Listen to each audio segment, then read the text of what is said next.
নমস্কার বন্ধুরা, জিকুস kitchen with village ফুডে তোমাদের সবাইকে স্বাগত। দেখো কতগুলো কচুর ফুল নিয়ে এসেছি।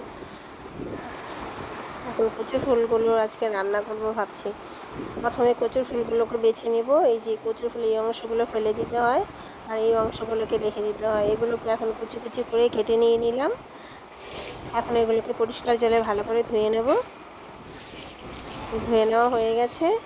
এখন এগুলোকে গরম জলে একটু সেদ্ধ করে নেব। গরম জলে ভাপিয়ে নেব একটু ভালো করে, না হলে গলা চুলকোতে পারে। দেখো বন্ধুরা, মজার জিনিস, রসুনের ভেতরে আরেকটা রসুনের মতো হয়ে গেছে। কি মজার বিষয় না বন্ধুরা, আমি আজ প্রথম দেখলাম। এদিকে আমার কচুর ফুলগুলো ভাপানো হয়ে গেছে। পাট শাকগুলো বেছে নিয়ে নিয়েছি। পাট শাকগুলোকে ভেজে নেব। কড়াতে রসুন আর একটা শুকনো লঙ্কা দিয়ে দিয়েছি। রসুন আর শুকনো লঙ্কাগুলো ভাজা হয়ে গেছে। পাট শাকগুলো ছেড়ে দিয়ে দিলাম। আমাদের জমিরই পাট শাক বন্ধুরা এগুলো। এখন লবণ আর হলুদ দিয়ে ভেজে নিয়ে নিচ্ছি। পাট শাকগুলো ভাজা হয়ে গেছে।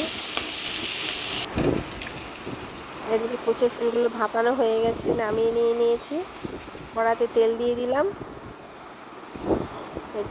আমি চাপা শুটকিগুলোকে ভালো করে পরিষ্কার করে ধুয়ে নিয়ে রেখেছিলাম।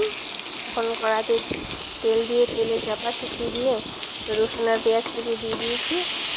রসুন পেঁয়াজগুলো একটু লাল হয়ে ভাজা হয়ে গেছে। এখন ফুলগুলোকে ছিঁড়ে দিয়ে দিলাম। এদিকে শাকটা আমি নামিয়ে নেব।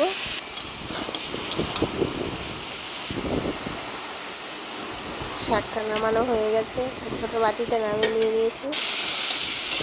এখন কচুর ফুলগুলো একটু ভালো করে নেড়ে চেড়ে লঙ্কা বাটা দিয়ে দিব। লঙ্কা বাটা হয়ে গেছে আমার, লঙ্কা বাটা দিয়ে দিয়েছি। এবার লবণ দিয়ে দিলাম, জিরে গুঁড়ো, হলুদের গুঁড়ো দিয়ে দিব এক এক করে। এখন ভালো করে এটাকে অনেকক্ষণ ধরে এটাকে ভেজে নিয়ে নিতে হবে। এমনভাবে ভাজতে হবে যাতে আঠা আঠা হয়ে যায়। এদিকে একটু লেবু চিপে দিয়ে দিলাম বন্ধুরা, যাতে গলায় না ধরে।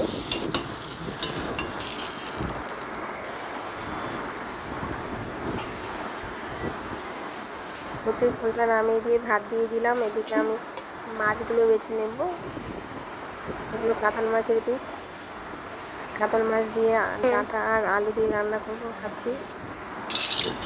মাছগুলোকে তেলে ছেড়ে দিয়ে দিচ্ছি। মাছগুলো ভাজা হয়ে গেলে, ভাজা হতে হতে এদিকে আমি ডাঁটা আলুগুলো কেটে নিয়ে নিচ্ছি।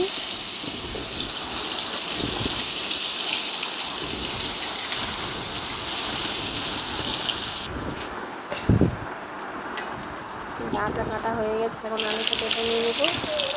মাছগুলো উল্টে দিই। মাছগুলো ভাজা হয়ে গেছে, মশলা করে দেবো। এদিকে মাছগুলো নামিয়ে নিয়ে নিলাম। এখন একে একে তেলে পেঁয়াজ সম্বার দিয়ে ডাঁটা আলুগুলোকে ছেড়ে দিয়ে দিয়েছি। ডাঁটা আলুগুলোকে একটু ভালো করে ভেজে নিয়ে নেব।